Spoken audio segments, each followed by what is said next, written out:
Olá a todas e a todos, estamos agora no nosso segundo episódio do Falando às Claras e nesse episódio mergulharemos nas histórias de 3 advogadas criminalistas que enfrentam diariamente um campo marcado tanto por desafios quanto por oportunidades.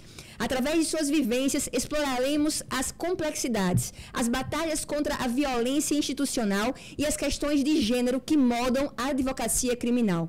Prepare-se para uma jornada inspiradora, repleta de insights valiosos e experiências transformadoras, enquanto essas profissionais quebram barreiras e abrem caminhos para futuras gerações. Sejam muito bem-vindas, minhas amigas. Eu queria inicialmente que vocês se apresentassem para as nossas ouvintes, para os nossos ouvintes. Então, fiquem à vontade. Quem quiser começar, por favor.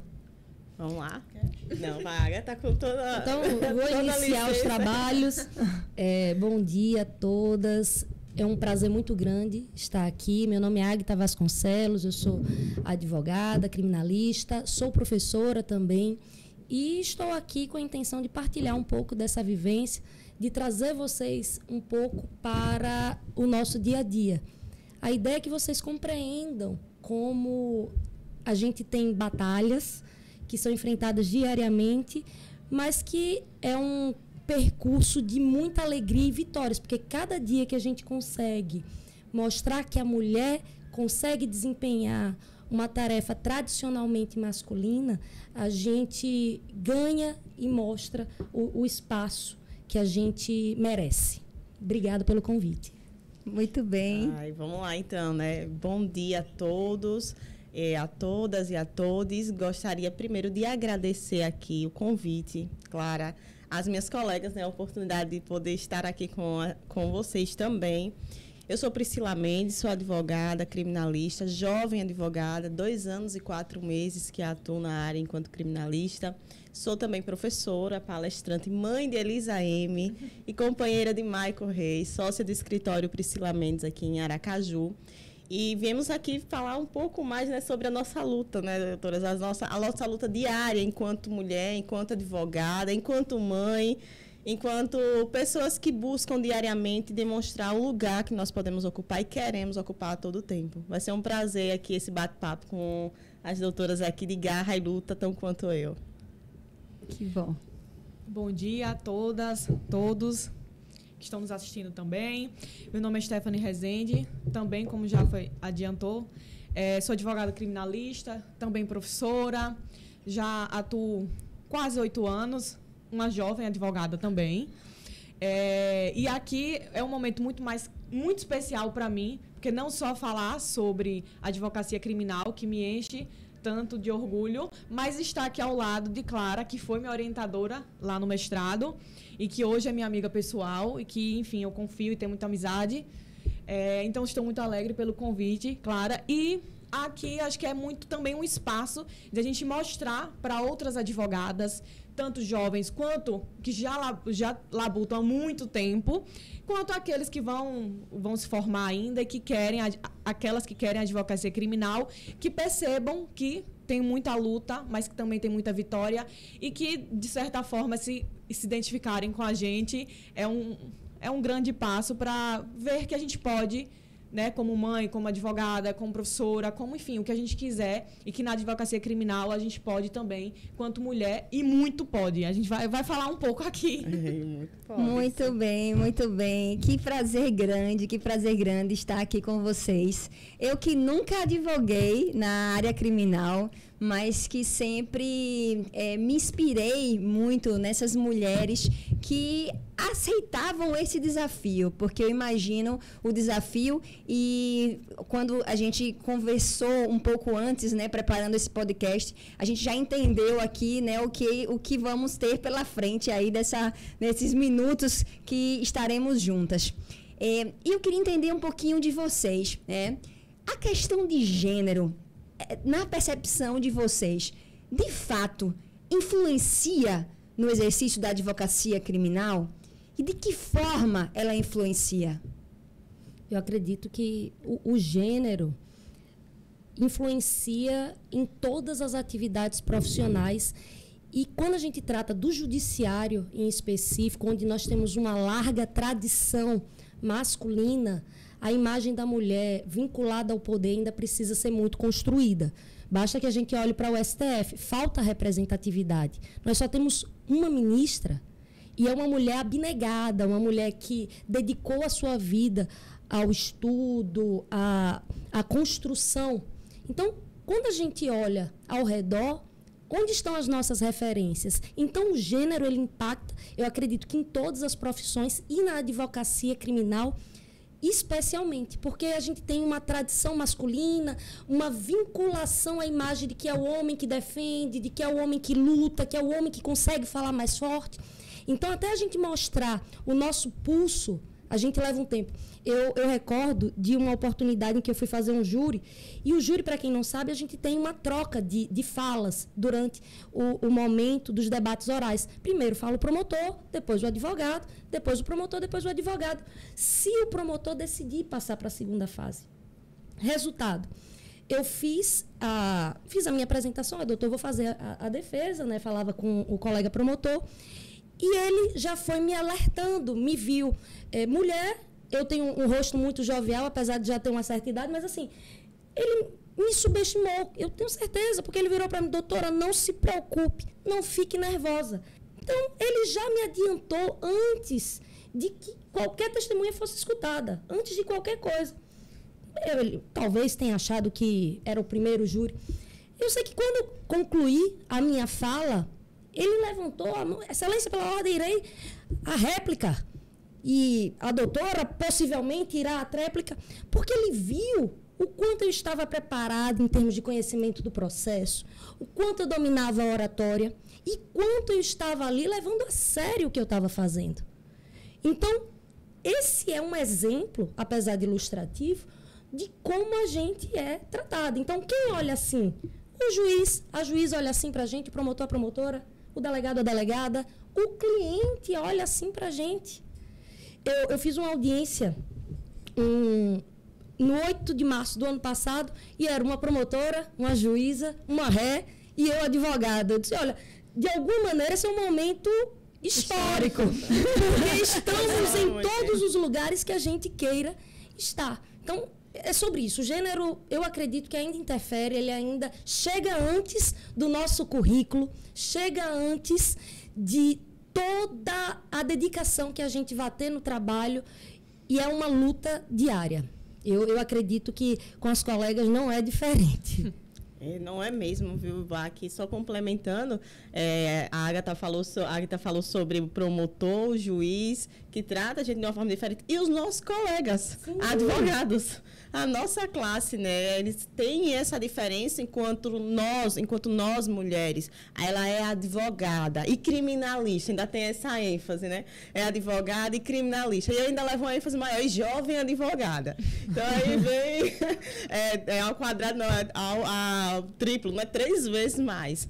E é difícil demonstrar isso, ter que ter pulso para poder dizer, esse lugar ele pode ser meu também, ele é meu. Só se eu quiser, só não é se eu não quiser. Se eu não quiser investir naquilo. Mas se eu quero ocupar, eu vou conseguir ocupar. E ter o respeito que todos devem ter, independente do gênero. Então, ter que provar isso é uma luta que nós temos, né, colegas? Diária. É uma luta diária. É cansativo. É muito cansativo. Você tendo que provar o que você já sabe, que é concreto, que existe. Você não está querendo buscar construir algo que possa ser encarado assim. Já é determinado que é nosso. Então, a gente pode estar ali, a gente tem o mesmo lugar, mas não somos vistos dessa forma. Aconteceu uma situação comigo, e aqui eu vou olhar aqui já para o público para falar sobre isso. Não me envergonho de falar, me envergonho de ter visto alguém do outro lado tratado de tal forma. Mas em uma situação, em um dos casos que eu tenho de grande repercussão, enquanto estava atuando, pelo magistrado, eu fui tida como aquela advogadinha crespa. Eu olhei assim para mim e disse, meu Deus, até o meu cabelo teve que influenciar nisso. O meu cabelo é cacheado, mas para mim é a mesma coisa se disser crespo ou cacheado, mas o tom de menosprezo naquele momento, por se tratar de um momento em que o magistrado estava com raiva, Porque eu fui incisiva, eu fui excelência pela ordem, isso daí não pode acontecer. Conste em ata, não, mas eu não vou indeferir, mas conste em ata. Indefira, mas eu quero conste em ata aí. E quando pede-se para constar em ata, é como se eles se sentissem, né? E daí, naquele momento, eu olhei assim, meu Deus, como se não bastasse ser mulher, advogada, ainda tenho que levar essa questão do meu cabelo, a crespa, né? Então, é uma situação totalmente constrangedora, muito, embora, vou deixar claro para vocês, isso não me constrange enquanto pessoa, isso me dá força. Priscila, e esse é um ponto importantíssimo que você traz para o debate, para a mesa, porque aí a gente está diante, né, de uma outra violência, né? Além da violência de gênero, a gente tem a violência racial, né, que é um outro debate, né, que merece ser trazido, né, para essa pauta, né, porque a mulher, ela enfrenta, né, todos esses desafios que a gente está trazendo aqui, e a mulher negra, ela enfrenta também outros tantos desafios ou ainda maiores desafios. E a gente sabe disso. E a gente precisa trazer isso, né, para o debate. Porque quando a gente... eu sou professora, né, na área de direitos humanos, e a gente sabe que os direitos humanos, existem os direitos humanos das mulheres, existem os direitos humanos, né, das pessoas negras. E quando a gente pensa na proteção dos direitos humanos, a gente tem que pensar...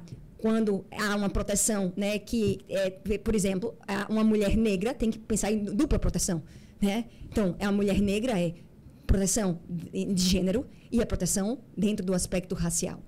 Então, precisa dessa dupla proteção. Isso é muito sério. E precisa de uma denúncia, e precisa de uma mudança, né? E lógico, isso aí é estrutural da sociedade, mas que não pode ficar assim, principalmente se tratando de uma mulher advogada que precisa ser respeitada dentro do seu trabalho, né? Dentro do seu labor, do lado do seu cliente. Isso não poderia acontecer de forma alguma com qualquer mulher. Com qualquer mulher, isso não poderia acontecer. Mas com você, a nossa instituição, nós mulheres, nós advogadas, não poderemos admitir esse tipo de conduta, né? Não podemos admitir esse tipo de conduta. Então, esse é um ponto que é extremamente relevante. Stephanie, aproveitando que você vai falar dessa temática, eu queria saber se você já enfrentou algum tipo de preconceito também, assim como Priscila trouxe, subestimação, né, por ser mulher, né, dentro do campo da advocacia criminal. E se poderia compartilhar com a gente também exemplo específico, né, sobre essa temática. A todas nós aqui, se a gente for contar todos os exemplos, meu Deus, vamos tentar lembrar os mais graves, talvez, ou os mais recentes. Eu sempre falo que a mulher, principalmente na advocacia criminal, que, como a Agatha falou, tradicionalmente é muito masculina, a gente, enquanto mulher, precisa chegar num ambiente mostrando muito mais do que qualquer outro advogado, do que o promotor, do que o juiz, a promotora. Por quê? Porque a gente é subestimada. Então, mulher. Será que está de TPM hoje? Será que ela vai... Será que vai ficar... Então, sempre tem essa situação. E eu vou focar mais aqui nos nossos colegas advogados. Porque, assim, eu acho que a violência de gênero, eu acredito que a violência de gênero, enquanto mulheres advogadas, é muito pior quando a gente não tem o apoio da própria instituição, dos próprios colegas. A gente precisa se unir contra advogados e advogadas, e os advogados precisam entender a posição que nós estamos e o descompromisso e a irresponsabilidade de algumas falas. Então, eu vou focar ainda muito mais na nossa classe e vou trazer 2 exemplos de que foram... Um é um pouco mais antigo, mas aí quando você falou de constar em ata, eu relembrei esse caso, então eu vou começar por ele. Estava em uma audiência em que a pauta atrasou. Então, a gente já começou uma audiência que estava marcada para 11 horas. Ela foi começar às 3 da tarde, ninguém tinha almoçado, inclusive o juiz. Ele estava estressado. E quando foi ouvir as testemunhas, ele disse: doutora, a senhora tem 3 testemunhas, eu só vou ouvir uma. Porque eu já quero almoçar, então não precisa. Todo mundo vai falar a mesma coisa. Ele nem sabia o que a gente ia falar, mas ele disse que ia ser tudo a mesma coisa. Então, escolha aí, por favor, uma das 3. Eu disse: excelência, o senhor sabe que o senhor está errado, né? Mas vamos fazer assim... Já que o senhor está com fome para a gente sair, o senhor conste em ata que o senhor indeferiu minhas testemunhas e a gente escuta uma. Não, doutora, eu vou colocar que a senhora está dispensando. Eu digo: não, mas eu não dispensei. O senhor vai colocar que indeferiu. Aí ele: mas a senhora quer o quê? Quer recorrer? Eu disse: não interessa o que eu quero, o senhor vai seguir a lei. Eu não dispensei, o senhor vai. Aí é onde entra o colega advogado, homem, que não sei se ele queria fazer amizade com o juiz, eu não sei o que ele pretendia, chegou e disse, doutora, pelo amor de Deus, tá TPM hoje, coloca logo que indeferiu e vamos resolver logo isso. E começou, junto com o juiz, a achar que estava me pressionando psicologicamente. E isso na frente de todo mundo estava presente lá, né? Só, obviamente, as testemunhas, mas a vítima ainda já estava lá, enfim. E o réu também. E eu disse, doutor, o senhor deveria, e eu falei bem assim, e se ele estiver vendo esse podcast, ele vai lembrar, ele vai saber que é com ele. Eu disse, doutor, o senhor envergonha a nossa classe. Porque como é que o senhor, na frente do magistrado, chega contra a sua... Na verdade, ele está sendo contra ele. Porque o juiz já tinha colocado que ia colocar em deferimento do caso dele também, das testemunhas dele. Só que para ele tudo bem. Não, se o senhor está envergonhando a classe, o senhor deveria ter vergonha de ficar contra a sua colega e a favor do juiz. Principalmente porque está atingindo sua própria cliente. Ele estava com a mulher. E aí eles perceberam, eu disse, vai constar em ata quem deferiu, porque eu não saio daqui sem constar. Se o senhor não constar, eu vou chamar a corregedoria e vou chamar a OAB. E aí a gente só sai daqui quando alguém chegar. Aí eles perceberam que eu não estava de brincadeira. O escrivão, que já me conhecia, olhava assim pra mim e dizia, sabe, pra tentar, doutora, deixa pra lá, vamos seguir. Eu disse, não existe deixar pra lá. Foi feito o que eu quis pra mim, porque pro colega foi indeferir, foi colocado que ele dispensou. Só que assim, foi uma situação e que eu é que deveria estar constrangida pelo que eles estavam fazendo, né? Porque foi todo mundo contra a advogada. E eu disse, não, aqui não, comigo não. Então, já fica aquela situação. Quando eu chego nesse interior determinado e bem específico, todo mundo já fala, ela chegou, tenha cuidado. Então, minha fama dos outros juízes que chegaram na comarca já é a audiência daquela advogada, viu? Que vai tumultuar. Então, eu já sou conhecida. Isso é bom e é ruim ao mesmo tempo. Tem cliente que gosta, tem cliente que não gosta. E aí vai. Mas já é conhecida por algo que eu estava pleiteando a favor, na verdade, nem para mim, para o meu próprio cliente. E outra situação que foi ainda mais recente, que um colega, a gente ia fazer a audiência, não tinha começado ainda, isso já foi um interior aqui mais próximo, que queriam fazer o reconhecimento de pessoas de forma totalmente ilegal, o promotor já tinha pedido, e eu disse, doutor, não tem como a gente fazer. Não teve descrição prévia, né? Tem que ter uma descrição prévia para você poder fazer o reconhecimento de pessoas antes. Vai reconhecer quem? Aleatório? Não existe. O artigo 226 do Código de Processo Penal está aí para dizer. Claro. Tem que ter... Não, doutor, ele descreveu. Então, qual foi que ele... E ficou naquela confusão. Eu sei que eu cheguei e disse, doutor, suspenda aí a audiência. Chamei o promotor no canto, conversei tecnicamente com ele e disse, doutor, o senhor sabe, não existe isso. Aí convenci, tecnicamente, voltamos para a audiência, isso eu não era a única advogada, tinha mais 2 advogados homens. E aí ele chegou e disse, excelência, eu vou desistir do reconhecimento de pessoas, porque realmente a doutora está certa, ela me mostrou até um trecho da audiência e tudo mais. Aí, quando a gente saiu da audiência, um dos advogados olhou para mim e disse, doutora, conseguiu, né? Eu achei que você não conseguiria, porque esse promotor, ele não deixa passar fácil. Aí eu ri e disse, ainda bem, porque eu beneficiei todos nós. Ele disse, doutora, rindo, né? A senhora sabe que é porque a senhora é bonita, né? E aí, por isso que o promotor deixou pra lá. Que absurdo. Aí eu olhei assim pra ele e disse, inicialmente, muito obrigada, né? Por ter me elogiado. Mas, em segundo lugar, saiba que eu consegui isso não foi por beleza nenhuma, não. Foi por competência, porque eu tecnicamente falei o que estava errado e o senhor e o outro fulano não souberam fazer a mesma coisa. Eu acho que você nem sabe. Aí eu também já perco a paciência e disse, eu acho que o senhor nem sabia dos 226, né? O senhor já tinha esquecido e de todos os entendimentos que veio depois. Aí ele, que é branco, ficou vermelho, vermelho, vermelho e disse, doutora, desculpa. Eu digo, olha, vamos seguir pra gente não brigar aqui? Agora, tem a responsabilidade quando o senhor disser isso para outra colega? E tudo bem. Só que, veja, alguns casos, esses foram relatados, outros também, para colegas até de prerrogativa e tudo mais, e aí eu não falo só dessa gestão. Enfim, não é necessariamente isso, mas nada é feito. Por quê? Porque se entende que isso é besteira. Enquanto a gente achar que isso pelas próprias mulheres também. Não falo só de homens, não. Mas qual é o problema? Só porque ele elogiou. Mas tem muito problema. Então, por assim... trás, né? Porque não é um elogio. É uma subestimação. Ele acha que eu não entendo. E que eu tô ali porque talvez na concepção dele eu seja bonita, então daqui pra frente tudo que eu conseguir vai ser... Mas não existe isso. Então, assim, tem que tomar uma atitude e nós, enquanto mulheres, temos que parar com essa besteira de achar que uma está sempre contra a outra competindo. Nós temos que nos unir, porque enquanto não nos unirmos, os homens não vão nos unir por nós. Então, se a gente não parar com isso, estamos 3 aqui, advogados criminalistas, né? Sim. Eu não sou contra a Priscila, eu não sou contra a Águita, e eu sei que a recíproca é verdadeira. E é assim que deve ser. Por quê? Eu posso ter meu caso, ela pode ter o dela. Tudo bem. Temos casos para todo mundo. Não vai ser porque eu peguei e Priscila não pegou, ou Priscila pegou, eu não...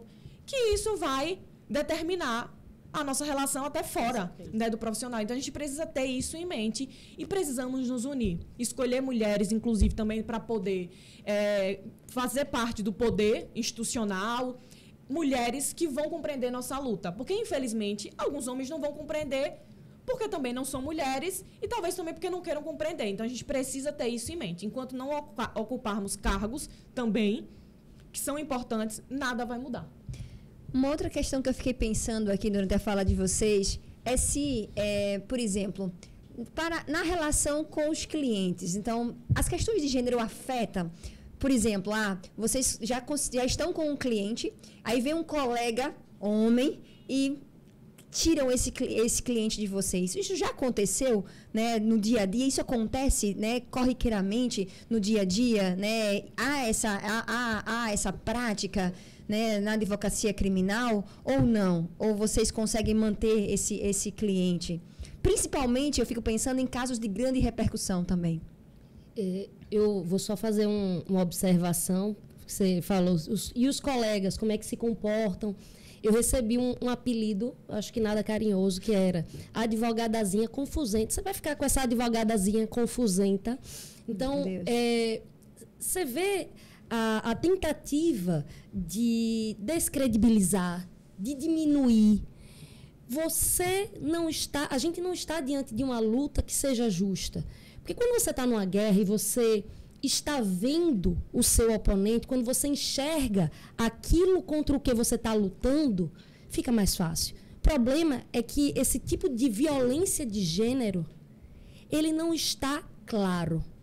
Ele está nas pequenas coisas. Então, quando alguém tenta concorrer comigo, atribuindo a mim uma característica de advogadazinha confusenta, ele não está só questionando a qualidade do meu trabalho. Ele está tentando me diminuir. Por que advogadazinha? Por que confusenta? Porque toda mulher, ela é triste, é louca ou ela é má. Então, ou a gente é descompensada, raivosa, mal amada, deprimida. Então, a gente sempre carrega esses atributos porque a gente não pode estar nos espaços de poder, nos espaços de protagonismo. Então, você falou, será que essa concorrência é justa? Não, não é justa e, às vezes, ela é desrespeitosa. Né? Já teve situação de eu estar no parlatório, vocês falaram dos colegas, estar no parlatório do presídio e eu ver meu cliente passando para poder falar com outro advogado. Meu Deus. E eu fiquei surpresa e falei com o meu cliente, você está aqui por quê? Não, porque eu vou falar com esse outro advogado, ele me chamou para falar do meu caso. Aí eu fui falar com o advogado, olha, você consultou o processo? Você viu que ele tem advogada constituída? Porque ele acabou de me falar que você sentou ali, falou com ele e que você falou horrores, dizendo que eu não estava trabalhando. Você precisa disso para você poder atuar no processo? Você precisa, para poder conquistar um cliente, mentir e fazer essa imagem negativa de mim. E ele se ofendeu. Ele se ofendeu porque eu fui tirar satisfação. Quem é você para falar comigo? Eu sou a pessoa de quem você estava falando mal. Fale na minha cara. E, mais uma vez, toda raivosa, descompensada, e começou a me ofender. E a se prostrar em minha direção. E eu não mexi um pé. Do jeito que eu estava, eu continuei. Mantendo a minha voz firme e aguardando para ver qual era o posicionamento dele. Porque ele queria me intimidar, ele queria fazer eu correr, ele queria... E é engraçado que depois eu fui falar com outro cliente, e o cliente, doutora, se acalme, fique calma, viu? Não se preocupe não, tá tudo... Não, mas eu não posso, e aí eu dizendo pro meu cliente, eu não posso perder uma luta que eu tô certa. Pois é. Ainda mais na sua frente. Veja, você está enxergando tudo isso, era um outro cliente, você está enxergando tudo isso, você precisa saber que a sua defensora vai até o fim. Isso. Lutando. Então, se eu não me defendo, como é que eu vou lhe defender? Exatamente. Isso passa uma mensagem super negativa. Ele, não, doutora, eu sei quem é a senhora, eu sei da sua competência, mas eu preciso que todos saibam. Eu preciso não só que você saiba. E se eu me acovardo perante de um profissional irresponsável como esse, eu estou silenciando, eu estou quase que compactuando com ele. Eu estou quase sendo conivente, concordando. Me calar em uma situação absurda em que ele está falando mal do meu trabalho, falando mal de mim, é ser conivente. Eu não posso. E ele ficou super emocionado. Não, doutora, eu sei como a senhora é uma pessoa de fibra, não se preocupe. Tentou lá, de alguma maneira, me acalmar, mas é algo que chega a ser visceral. O quanto a gente precisa lutar e gritar para ser ouvida. Quantas vezes a gente precisa, no meio de um tumulto de audiência, excelência pela ordem. Excelência pela ordem. A gente precisa gritar mais, a gente precisa falar mais alto do que todo mundo para ser escutado. E aí entra a louca. A louca que grita. Não, é porque a gente fala e ninguém escuta. Ninguém realmente escuta. Somente quando a gente alteia a voz é que parece que a gente causa um impacto e logo a gente é abordada com se acalme, fique tranquila, vai dar tudo certo. Não precisa se exaltar. Mas a gente precisa fazer o que for necessário para ser ouvida. As mulheres, e aí essa frase de Carmen Lúcia, para mim, é cirúrgica. As mulheres, elas não são silenciosas. As mulheres foram silenciadas durante muito tempo.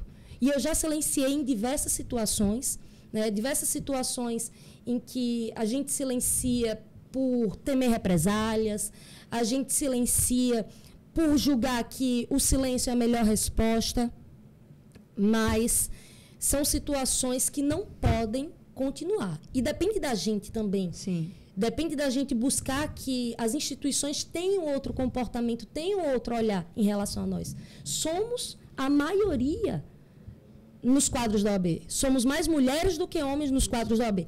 Seccional Sergipe e Brasil. Sim.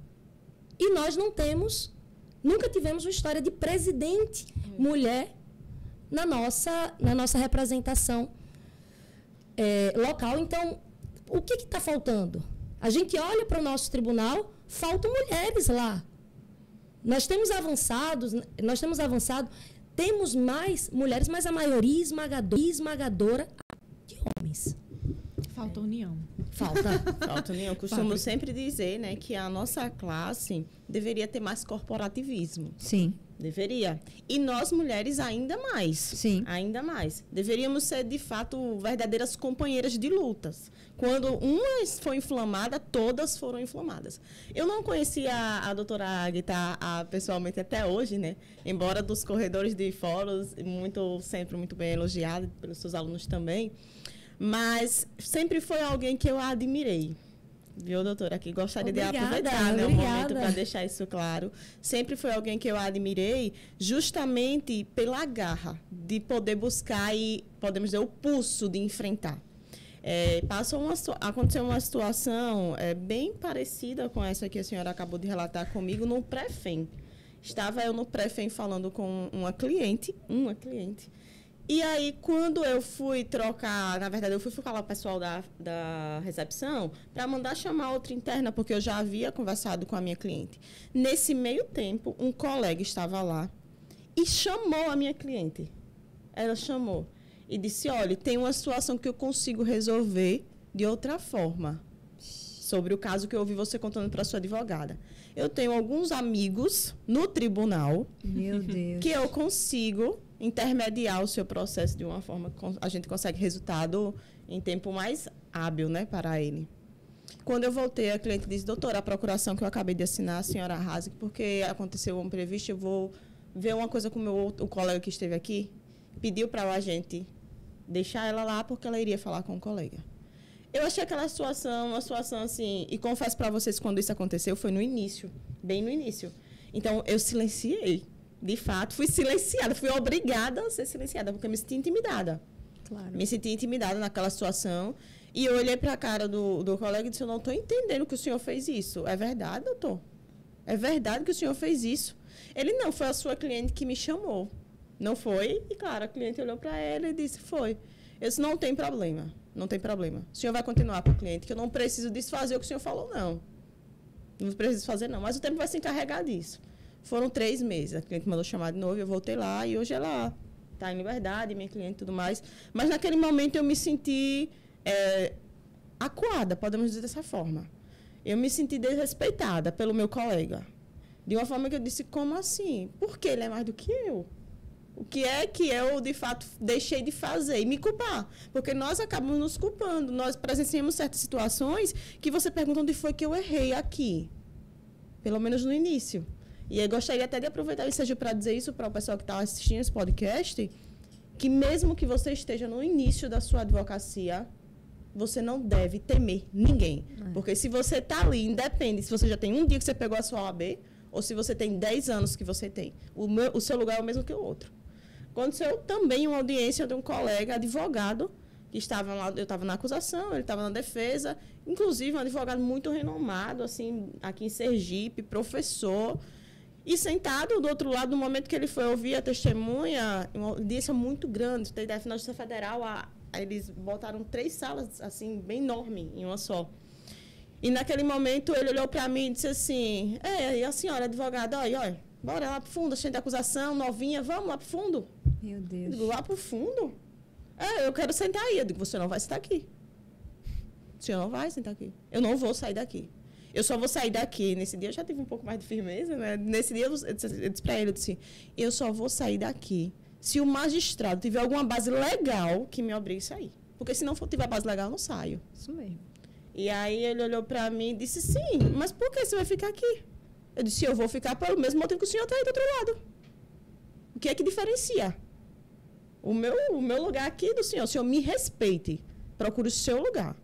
Aí ele dizia assim, esse advogado cheirando a leite. Ainda falou assim, lembro como hoje, e a expressão que eu usei, eu disse, sou do interior, né? Então a gente vê aqueles provérbios do interior. Eu disse, é desse leite que o senhor está vendo cheirar aqui que eu faço a queijada. Aí Muito ele bem. recuou assim, né? E aí eu continuei a audiência, a gente fez todo momento a inquirição, né? Ele se sentia muito acuado nas inquirições. Quando chegou no final desse dia da audiência, que foram divididos em 5 dias, ele topou assim nas minhas costas e disse assim, doutora, foi mal aí. Tava ele e a filha, que a filha é advogada também. Ele foi mal aí, doutora. Isso é estratégia da defesa. Eu disse que eu nunca seja uma defesa como o senhor. Que eu nunca seja uma defesa como o senhor. Isso mesmo. Porque, de fato, foi uma situação muito constrangedora a ponto de você precisar falar alto para ser ouvida, precisar se impor. A Agatha disse que ela é advogada confusenta, né? E ela disse que eu sou nariz empinado barraqueira, de que eu seja considerada assim. De nariz empinado como barraqueira e ousada. Realmente, se eu estiver ali buscando o que é meu de direito, ninguém vai atrapalhar. Ninguém. Seja homem, seja quem for, não vai me descredibilizar. Até porque a gente sabe, quando a gente assume um processo, na maioria, pelo menos a gente espera isso, né? A gente tem a responsabilidade com o direito do nosso cliente. Com certeza. A gente sabe onde é que a gente está pegando ali, a gente sabe o que está fazendo. Então, não é qualquer pessoa e qualquer, podemos dizer, palavra que pode ser dita. A pessoa tem que saber que tem que respeitar. Sim. Tem que respeitar. O mesmo direito que ele tem, eu tenho. Nesse dia, na ocasião, eu até disse para ele, se hoje eu entendo que os cabelos grisalhos nem sempre mostram maturidade. Nem sempre mostram maturidade. Com certeza, com certeza. Stephanie, quer dizer algum exemplo desses casos? Ou podemos ir para uma outra situação? Exemplo sempre tem. E principalmente nesses casos de grande repercussão, em que a gente percebe que o homem, necessariamente, o advogado, ele precisa estar para dar entrevista, etc. Diferença de honorários. Vocês têm, assim, tem muito? Não, já chegou vários clientes falando, doutora, mas isso tudo, isso aí foi o que fulano cobrou. Homem, né? Eu disse, sim, mas eu sou, inclusive, melhor que fulano. Então, meu honorário tá igual o dele, é? Tá. Eu digo, então, vamos aumentar. Agora eu tô aumentando, porque é pra ser mais. Então, assim, causa. Uns, às vezes, acham, não, realmente ela tem muito pulso firme. Não, vamos ficar. Outros realmente vão, entendeu? E eu já cheguei a falar com vários colegas, né? Às vezes até perda de tempo, eu acho. Mas não deve ser. De chegar e dizer, você deveria ter vergonha de fazer isso. Ainda mais você, que tem tanto tempo de carreira. Foi assim que você construiu? Você ainda precisa disso? Sério? Né? Eu acho que você falou isso também, né? Você tem tanto tempo, precisa disso. Então, assim, e outros também que nem tem tanto tempo assim, mas que acham que porque é homem. Então, assim, já teve uma situação de grande repercussão, tem uns 2 anos isso, em que, inclusive, o processo era em segredo de justiça. Ele foi dizer pro meu cliente que eu não estava fazendo nada. Eu não sei como é que ele sabe que está em segredo de justiça. Ele não era para ter acesso, mas vamos supor que ele teve. Tinha laudo pericial de contraprova, tinha muita coisa que você não vê normalmente. E tinha muita prova. Inclusive, laudos que eu tinha conseguido, né, laudos particulares, bem mais barato do que o normal e muito bem feito. Com determinação da ONU, falando sobre casos correlacionados. Então, assim, era impossível você dizer que a defesa estava ruim. Mas ele foi convencido. E principalmente porque foi dito ao cliente que ele estava preso e não era para ficar, porque o caso dele era muito tranquilo, porque se eu não conseguia é porque eu não sou boa. E aí ele pegou, foi convencido, foi para outra parte, tudo certo. Falei umas coisas para o advogado, mas enfim.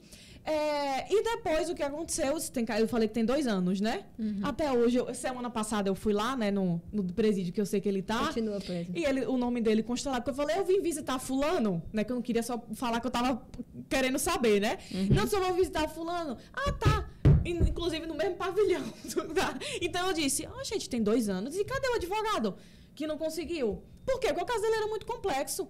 E tem que dar o tempo, até porque é júri, né? Júri a gente sabe que essas coisas demoram muito. E aí tá aí, vai se aproveitar das provas que foram feitas, né? E segundo ele Então, assim, a gente passa, e eu já soube que ele fez isso com outras colegas, mas nunca soube que ele fez isso com outro colega. Se me permite, Clara, sim, aqui claro. ainda só, andando a fala de Stephanie, já teve situações do cliente chegar e dizer assim, mas o advogado, que pelo fato de ser homem, né, cobrou X. Eu disse, por isso mesmo eu já justamente vou dobrar, sabe por quê? Porque tem a minha maquiagem que ele não vai usar, tem o meu brinco, tem a minha roupa, tem toda uma imagem além do meu trabalho aí que a gente precisa. Nós precisamos nos caracterizar dessa forma. E por isso mesmo eu vou ter que dobrar quanto a isso.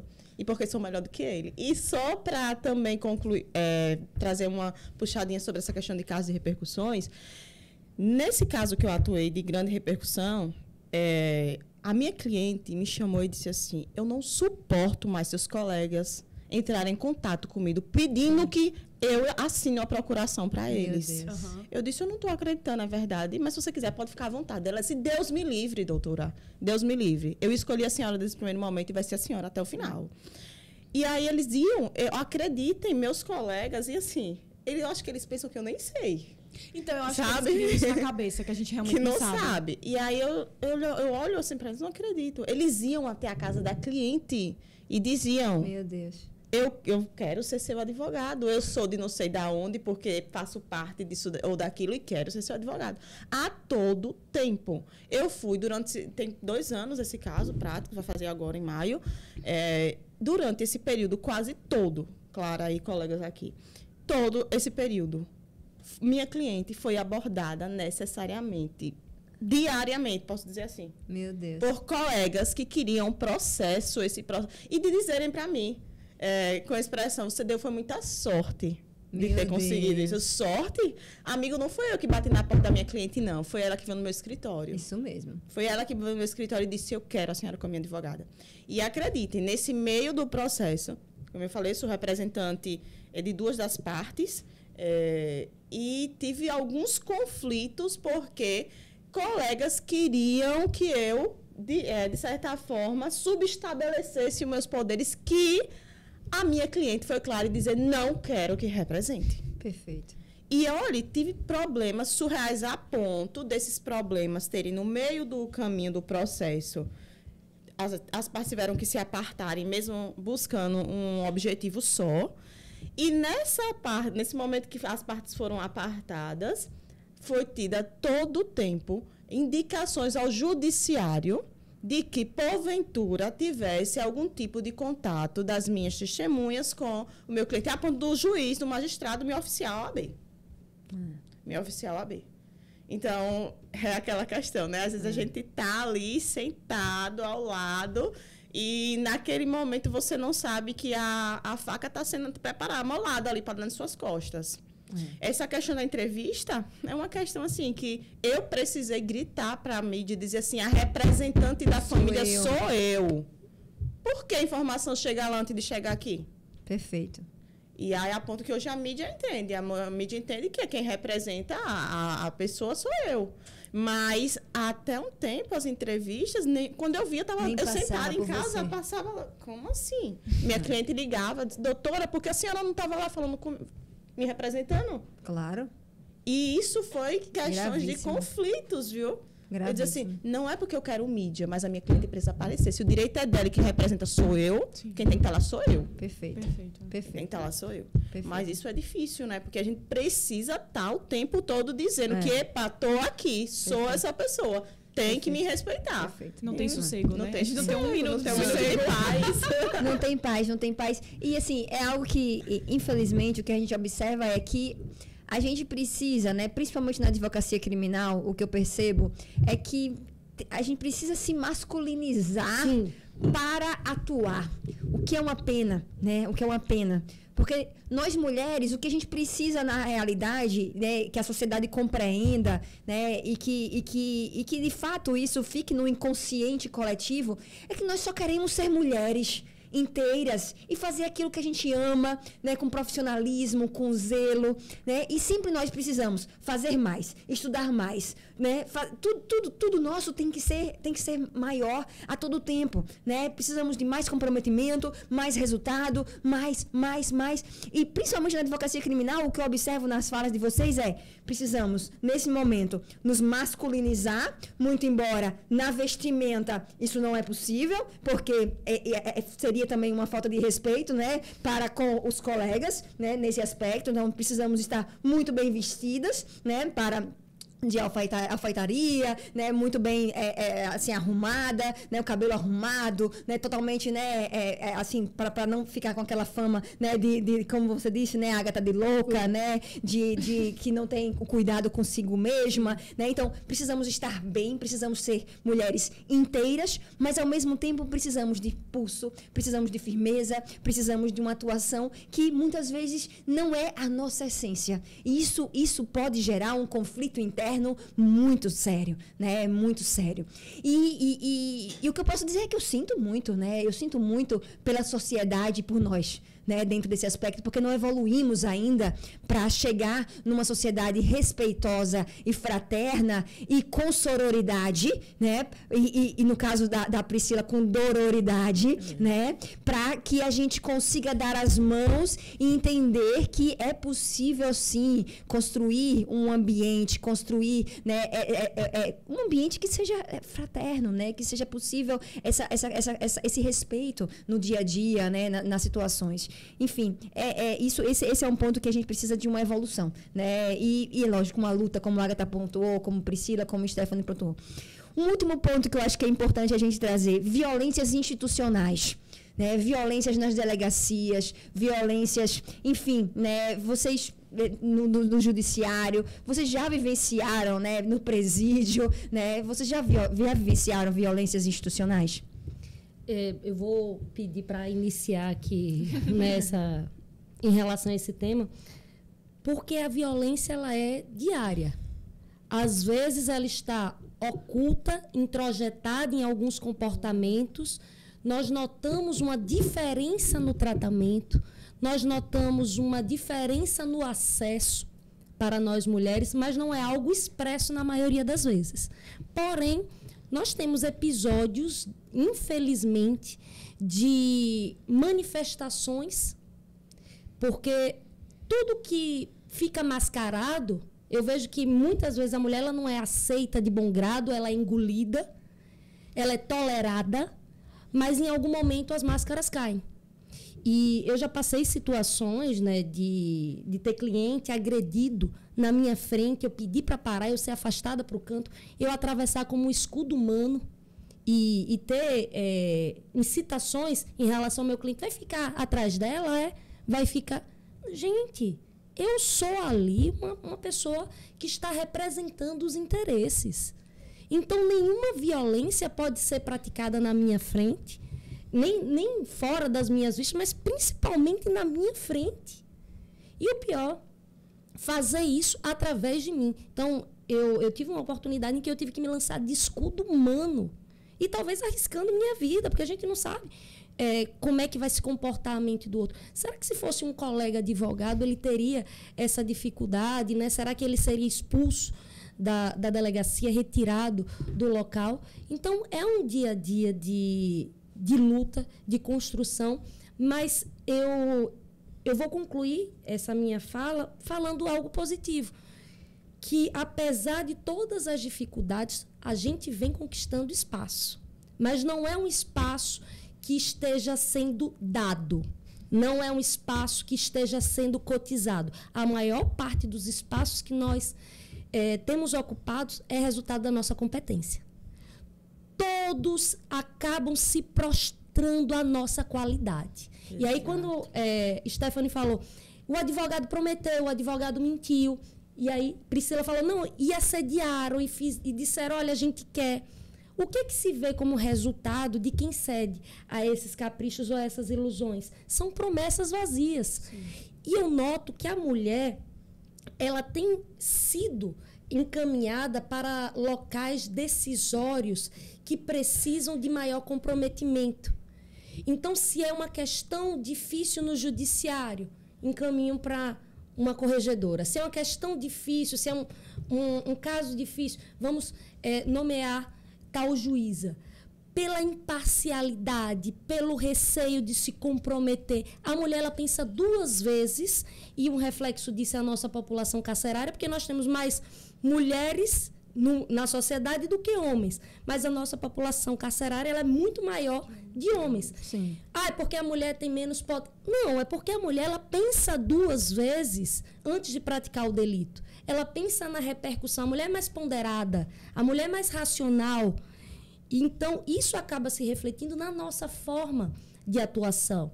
Então, antes de fazer uma promessa temerária como essa, perigosa, olha, não, eu vou lhe tirar em 5 dias, eu não faço uma promessa dessa. Claro. Porque, veja, é a vida, é o sonho, é a expectativa. Doutora, tira quanto tempo? Veja, eu faço previsões a partir da minha experiência. Sim. Mas a gente trabalha com probabilidade de êxito. 80%, 70%. Mas não é uma ciência exata. Exato. Às vezes, a gente faz um pedido e é apreciado com rapidez. Às vezes, a gente faz um pedido e ele demora muito tempo. Isso. Nós dependemos desse funcionamento do judiciário. Então, é muito difícil a nossa realidade, mas a gente tem conquistado, e a palavra é conquistado mesmo, porque é reflexo do nosso esforço, de toda essa abnegação que nós temos tido. E o espaço ele vem aumentando. Agora, a gente está lutando contra uma herança histórica que não permitia que a mulher tivesse patrimônio. O Código de 16 estava até 2002 vigente, então a gente tem um lapso a ser combatido, assim, um lapso temporal a tentar ser dirimido em pouco tempo. A gente está tentando acelerar as coisas, as cotas eleitorais estão aí para tentar buscar um pouco mais de paridade. A gente tem a Lei Maria da Penha, que busca tirar do silêncio mulheres que estavam sendo agredidas. E não é só a mulher que depende financeiramente do homem. Eu já vi mulheres independentes Sim. sofrendo violência. Sim. E se calando por essa vergonha, por esse estigma, por essa falta de acolhimento. Isso. As instituições, elas deixam de acolher. Sim. A gente precisa gritar, pedir, insistir para que uma providência, para que um pedido de providências seja protocolado. É importante que isso se diga. A mola de proteção da mulher, ela não tem funcionado automaticamente. Então, a gente precisa bradar aos 4 cantos, a gente precisa tirar, às vezes, de uma situação de maior anonimato, algumas situações para a gente conseguir buscar um pouco de resposta, de respeito adequado. Era esse meu desabafo, né? Aproveitei e fiz uma ponderação que veio ao coração enquanto vocês falavam. Então, é isso, a gente vem conquistando, vem lutando, vem ganhando algumas batalhas, mas a gente ainda tem tido algumas derrotas. Ô, Agatha, aproveitando o ensejo, né, no seu caso específico, né, teve até um desagravo recente que a OAB fez, né, para você. Como é que a OAB tem se manifestado, né, ela tem atuado, né, principalmente em relação a esses casos, né, que envolvem violação de prerrogativas, né, como é que está sendo? Olha, o fato que aconteceu comigo foi no dia de novembro. Assim que aconteceu, eu procurei os órgãos responsáveis por apurar e promover a investigação da conduta que eu julguei inadequada. Procurei a corregedoria, convoquei a OAB, a Comissão de Prerrogativas se fez presente no dia, mas a gente teve um hiato, né, de ausência de manifestação, ausência de providências, e eu sou parte da ordem, independente de quem esteja na presidência. Eu acredito que a busca pela proteção do advogado, a busca pela representação da mulher, ela tem que ser incessante. E tive o desagravo, mas eu acredito que faltou, assim que aconteceu o caso, uma atuação mais incisiva perante as instituições. Algumas providências, elas passaram a ser tomadas, né? Agora, às vésperas do desagravo, foram marcadas reuniões. Eu aguardo providências, né? Aguardo realmente tudo que foi prometido em termos de busca de apuração. Vejam, eu não quero que ninguém presuma que o que eu estou falando é certo. Eu só quero que haja um processo. É o mínimo como cidadão ter um processo em andamento, que apure. Então, se eu não estou com a razão, que isso seja decidido, que isso seja concluído após o contraditório, mas que isso não fique engavetado, que isso não fique lá numa pilha de procedimento, porque as pessoas precisam ter atenção em como elas agem. Elas precisam se vigiar, todos nós precisamos nos vigiar. E aí eu digo as instituições, eu digo os homens e eu digo as mulheres. Sim. Às vezes as mulheres taxam outras mulheres, às vezes as mulheres julgam, deixam de acolher, deixam de fazer um momento de proteção, deixam de ter sororidade. Sim. Então, a gente precisa ter consciência do tanto que a história nos deve como mulheres, para que a gente fique atenta e vigilante do tanto que está introjetado em nossas mentes que a mulher, ela é culpada. Eu tenho certeza que alguém que escutou, tomou pé da minha situação, deve ter pensado, ela deve ter provocado, ela deve ter feito alguma coisa. Acho que vale a pena, Agatha, só contar resumidamente o que foi que aconteceu. Você falou, foi exatamente o caso que você atuou como escudo humano, né? Esse caso. Isso. Então, acho que é bom só para o ouvinte que não conhece, né, o teu caso específico. Eu estive em uma delegacia, fui atendida, e após o atendimento, o delegado de polícia convocou meu cliente para o gabinete dele. E eu disse, não, eu posso falar por ele. Né? Eu sou advogado, eu estou aqui, fala comigo. E ele, não, eu quero falar com o seu cliente. E aí meu cliente virou, doutora, eu preciso falar, eu preciso ir ao gabinete? Aí eu respondi, não precisa. Né? A gente tem um artigo de lei que garante seu silêncio, artigo 185. Ainda conversei e debati na situação. Mas tentando fazer uma contenção da situação, eu disse, não, vamos escutar o que é que o delegado tem a falar para a gente. E eu me senti culpada também de quase ter levado meu cliente para a cilada, porque quando a gente entra no gabinete, o delegado começa a empurrar ele no canto. E a colocar, né, o braço em direção a ele, olha, eu vou lhe mandar um recado. E eu disse, gente, que é isso? Violência. E eu passo na frente, o delegado me afasta, eu vou para frente novamente do meu cliente, pare com isso. Você não pode agredir, você não pode ameaçar meu cliente. E ele me afasta novamente, o delegado, eu fui para frente do meu cliente novamente e lá permaneci. E eu disse, eu fui empurrada, como é que o senhor ousa empurrar uma advogada que está trabalhando? Eu tentava todo o tempo trazer ele para a consciência. Doutor, eu estou fazendo o meu trabalho. Como é que o senhor não respeita a minha presença aqui? Eu fui agredida dentro de uma delegacia, eu fui empurrada. Ele me empurra para o canto como se fosse um objeto, um pacote. E eu tive que ter muita paz de espírito, de conseguir entrar na frente do meu cliente. Porque qual era o meu receio? Meu cliente reagir. E acontecer alguma coisa. E acontecer uma tragédia. Poderia acontecer uma tragédia. Não era qualquer pessoa que estava na discussão. Era um homem que estava armado. Era um homem que estava armado, discutindo, intimidando alguém que foi na sua delegacia acompanhado de advogado. Então, não tem valor nenhum a minha presença ali. E isso me indignou como cidadã, me indignou como mulher, me indignou como advogada. Eu quero que a gente mude essa mentalidade. Porque, como eu disse, são as máscaras. Então, talvez ele me atendesse, me tolerando, mas quando a situação dele afrontar, ofender meu cliente veio à tona, e ele viu uma mulher, não, ela não vai fazer nada. Será que aconteceria se fosse um homem? Né?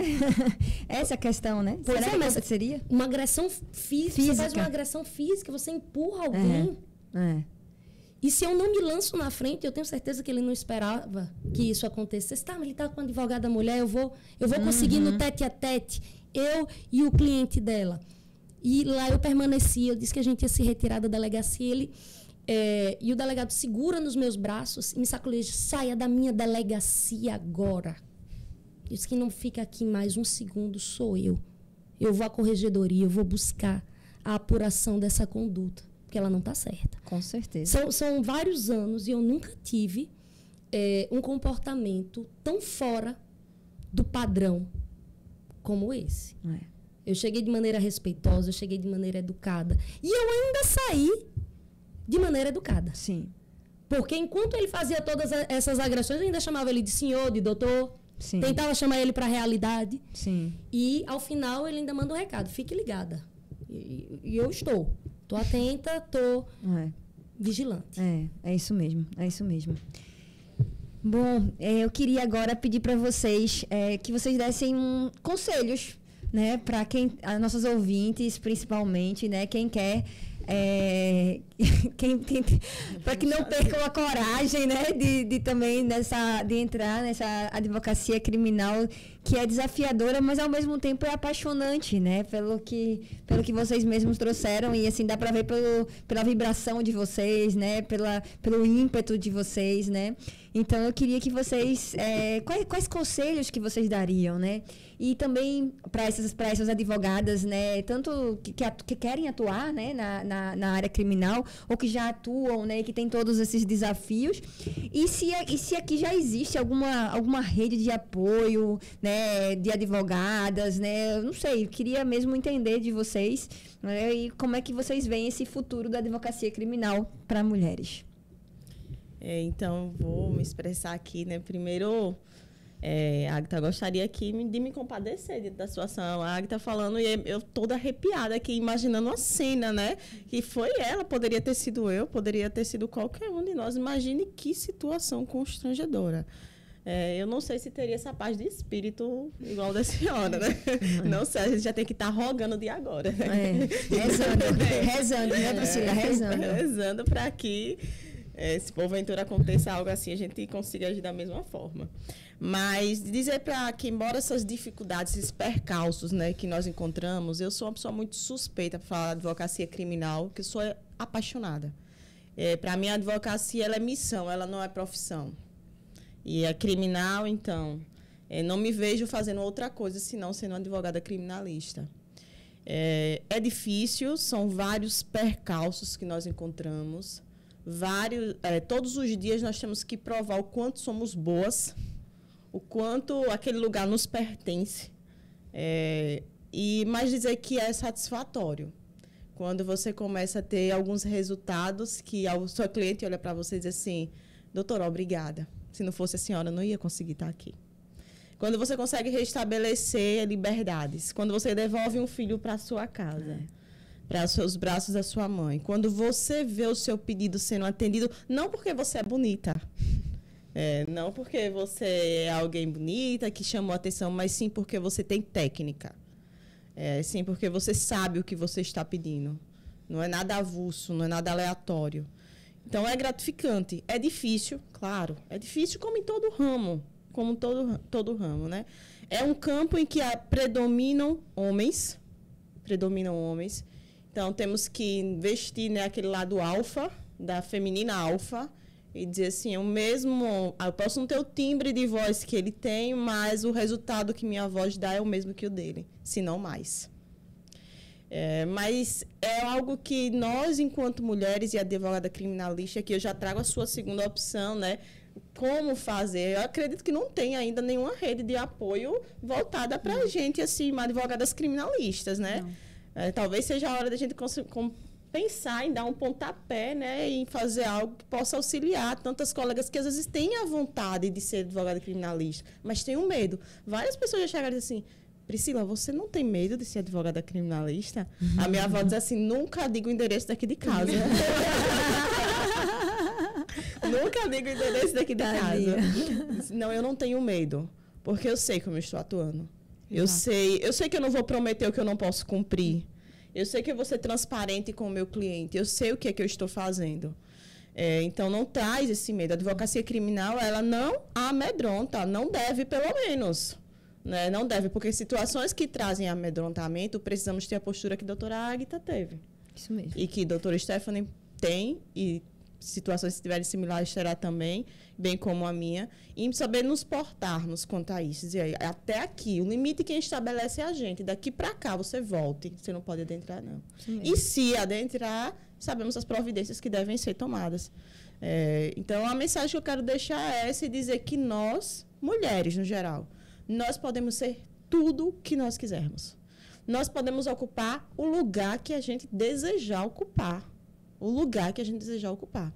Basta a gente querer. E por mais que não seja algo que está lá pronto nos esperando, aquele lugar como a doutora Águita falou, mas nós estamos ali, passando, quando está em uma festa que você vai passando, empurrando um e outro, mas o lugar chega lá e você ocupa seu lugar. É nosso. É nosso. Né? E a união aí nesse sentido, né? Não ver nossa colega advogada, por exemplo, criminalista, como rival. Nós não somos rivais. Eu fico feliz quando eu vejo num processo que o lado oposto é uma mulher. Confesso para vocês que eu digo, ufa, é uma mulher, vai saber, vai falar a minha língua.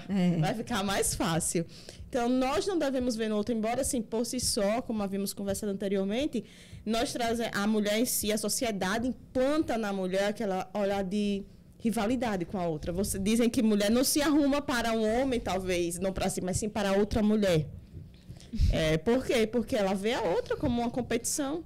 Então, nós devemos desconstruir essa imagem. Ver outro, sim, como alguém que eu posso ser. Eu quero ser como Clara, eu quero ser como Águita, como Stephanie. Então, vou unir, vou buscar meios para isso. De poder juntar e, assim, conseguimos galgar ainda mais do lugar que já é nosso, que já nos espera. Isso mesmo. Foi interessante, Priscila, você falar do medo, né? Porque, realmente, essa é a pergunta que sempre a gente escuta. Ah, você não tem medo? Principalmente, mas você é mulher, você não tem medo com tanto homem?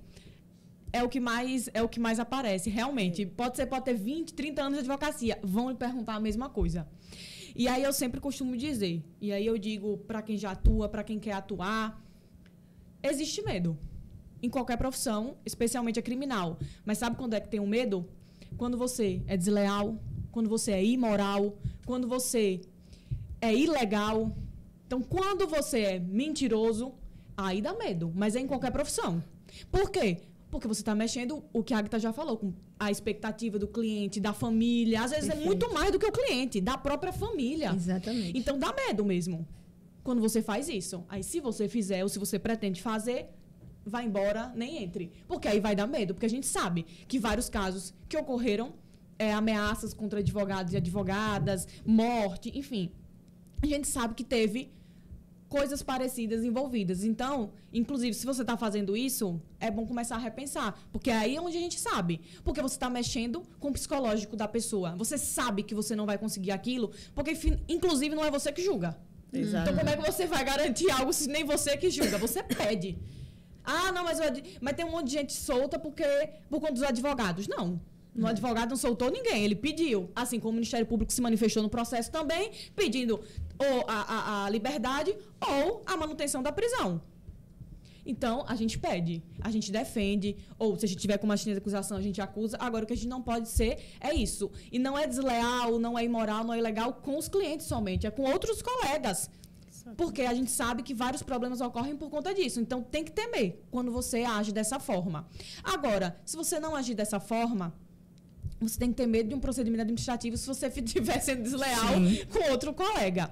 Então, para as mulheres, é difícil, como a Priscila falou. Não é fácil. Não vamos chegar aqui e dizer que é fácil, porque a gente estaria sendo desleal. Não é fácil. Como em várias profissões, tem outros problemas. Não são fáceis. Agora, é prazeroso.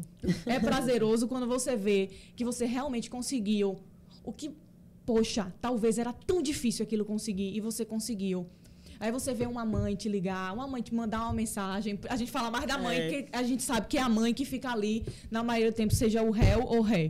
Então, é muito prazeroso. Agora, tenham em mente que, o que ela falou, a união, a gente precisa de união, a gente precisa estudar, porque a gente precisa ter técnica, independente de qualquer coisa, e em qualquer profissão. A técnica, ela é essencial, e a técnica você só consegue, muito mais que experiência, é você estudando. É sair da sua zona de conforto, porque o que a gente mais vê é advogado que não estuda. E aí é por isso que usam dessas técnicas de desfazer o outro, que estuda, que está ali, sempre se atualizando. Então, precisa disso. É estudar na graduação, é após a graduação, é saber que você nunca vai parar. Não é porque você não é concurseiro que você vai deixar de estudar. A gente estuda para o resto da vida, se quiser ter técnica, se quiser ser bom. Então, é estudar, é agir com respeito, né, com lealdade. E sobre a rede de enfrentamento, realmente, se tem, as três aqui eu acho que ninguém conhece. Então, eu realmente acho que não.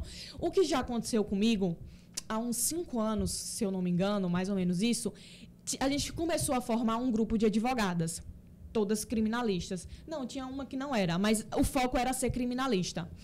E estava um grupo até crescendo bastante no WhatsApp para a gente falar eventualidades de desrespeito à prerrogativa, quanto mulher, enfim, conversar sobre isso, até discutir também assuntos. Atualizou? Vamos discutir. E, pasmem, por que esse grupo acabou? Porque começou a ter intriga entre as mulheres por questões que não envolviam sequer o direito. Por disputas, enfim. E aí o grupo foi desfeito, um grupo que vinha crescendo e que podia ter ajudado e que se tivesse até hoje, todas nós estaríamos. Então, é aquilo, mulher tem que defender mulher. E não é ter em mente que, mas o que ela foi fazer ali? Mas a Acta sabia que aquele delegado era daquela forma. Não. Por que ela foi? Porque é o que a gente escuta. Mas o que ela entrou no carro dele? O que ela queria? Entende? Então, quando a gente começa... mas ela estava com aquela roupa. Aquela saia era muito curta. É isso que a gente escuta. Enquanto advogada, mas ela entrou... ela foi fazer audiência com vestido? Sério? Então, é isso que a gente escuta. Enquanto a gente tiver essa mentalidade, o que é que vai mudar? Como é que a gente quer exigir um respeito? Como é que a gente quer exigir uma postura? Uma mudança de postura?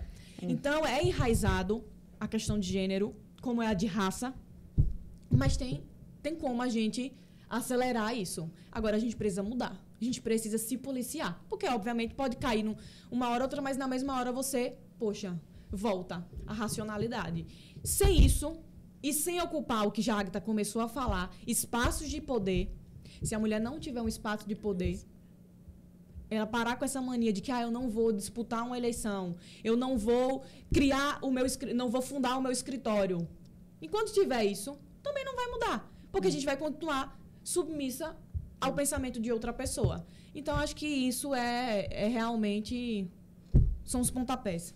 E essa fala de Stephanie, né, me faz lembrar assim, que a gente tem que repudiar, né, protagonismo de fachada, né? Sim. Que é aquilo, né? Aplaude a mulher em público, mas quando chega no privado, né? Silencia, né? A mulher. Isso realmente é muito sério, né? E a gente requer uma mudança, né? De paradigma. Para quê? Para que as barreiras invisíveis, elas caiam. São aquelas barreiras invisíveis que você comentou, né, Agatha? Essas barreiras invisíveis precisam cair. Esse protagonismo de fachada também precisa cair, né? Não adianta a gente aplaudir as mulheres em público, né, e silenciar no privado, né? A gente precisa dar voz no privado. A gente precisa dar voz nesses ambientes. A gente precisa dar voz umas às outras em todos os ambientes, né? Nos acolher, né? E nos ajudar. Mas, Agatha, termina. Não, então, é muito difícil, eu entendo que seja difícil para os homens, para as mulheres, pelo tanto que a gente tem introjetado em relação à figura feminina. Você vê que até o próprio caminho a ser seguido por uma mulher, a gente planeja. Não, ela vai conhecer alguém, ela vai casar, ter filhos. Então, a gente tem planos pré-estabelecidos para a vida de uma mulher. Então, ela tem que fazer tudo isso para ela ser bem-sucedida. E, fazendo tudo isso, ela quiser também ter uma profissão, ela pode. Então, nós temos uma imagem pré-estabelecida que precisa ir sendo desconstruída. O sucesso é a cada dia. Uma mulher de sucesso é uma mulher que consegue todo dia levantar de manhã, buscar seu sustento e voltar para casa de cabeça erguida. Então, a mulher de sucesso somos todas nós diariamente, seja qual for a profissão, né? Não sei se só estudantes, se só advogadas vão escutar esse podcast, mas tomara que outras mulheres também, a ideia, e outros homens. Sim, com certeza. É importante que a gente tenha em mente a compreensão de que não é fácil, de que é um trabalho diário, mas se a gente continuar silenciada, a gente não vai para frente. Por quê? Por mais que a gente esteja avançando, mostrando com a nossa competência que os espaços merecem ser nossos e que a gente tem dado bom destino quando somos escolhidas, como quando são destinados a nós importantes missões, mas a gente precisa que imagens preconceituosas em relação à nossa qualidade, competência, sejam destruídas. A associação à beleza, a associação a um espírito mais confusento, mais determinado à briga. Então, por que eu preciso ser confusenta? Por que eu não posso ser uma advogada persistente? Por que eu não posso ser vista como uma advogada batalhadora, que não se conforma, técnica, que não se conforma com um determinado despacho e demonstra essa resignação. Então, por que eu não posso? Por que eu preciso ser confusenta? Isso por que eu preciso ser a pessoa da bagunça, associada a uma balbúrdia? Então, era isso que eu gostaria de partilhar, que é difícil, mas que é possível se as pessoas abrirem os olhos para a realidade. O que nós alcançamos, a gente não vai voltar em nenhum passo. É daqui para frente. Isso mesmo. Talvez a gente não alcance mais, o que eu acho muito difícil, mas a gente não retroagirá em nenhum passo que foi alcançado. Eu espero que o STF tenha mulheres. Eu espero que o nosso Tribunal de Justiça daqui de Sergipe tenha mais mulheres. E eu espero que a nossa OAB tenha mais mulheres. Sim. Mulheres com protagonismo, mulheres de luta, mulheres que acolham e mulheres que possam compartilhar vivências, como nós estamos fazendo, se ajudar. Então elas estão montando um fronte contra os homens. Não, a ideia é ajudar, é cooperar. Mas existem lutas, batalhas e dores que só nós entendemos. Isso mesmo. Isso mesmo. Era isso que eu queria partilhar. Muito obrigada, Agatha, muito obrigada, Priscila, muito obrigada, Stephanie, muito obrigada a todos os ouvintes, todas as ouvintes. Eu penso que foi muito, para mim, pessoalmente, foi muito enriquecedor, né? Esse Falando às Claras. Eu me emocionei em vários momentos, né? Com a história de cada uma, né? Com a vida de cada uma, com a experiência de cada uma, né? Esse projeto Falando às Claras é para isso, né? É para a vida real, né? É para compartilhar experiências. Precisamos desses espaços, né? Precisamos nos unir. Precisamos que nós, mulheres, criemos, né, essa consciência de que somos fortes juntas, né, sozinhas é muito mais difícil, né? É muito mais desafiador, muito mais desafiador. E eu queria aqui me comprometer com cada uma, me comprometer verdadeiramente com cada uma, né? Já tenho um compromisso firmado com a Stephanie há alguns anos, né? Mas agora firmo esse compromisso, né, com a Águita, firmo esse compromisso com Priscila, né? Eu trabalho com fraternidade já desde 2009. É a crença, né, da construção, né, de uma sociedade mais livre, mais justa e mais fraterna, que faz com que eu acorde todos os dias e venha trabalhar e cuide das minhas 2 filhas, que são mulheres, né, e que eu quero essa transformação e acredito nessa transformação social por elas, para elas, né, e para nós também, mulheres.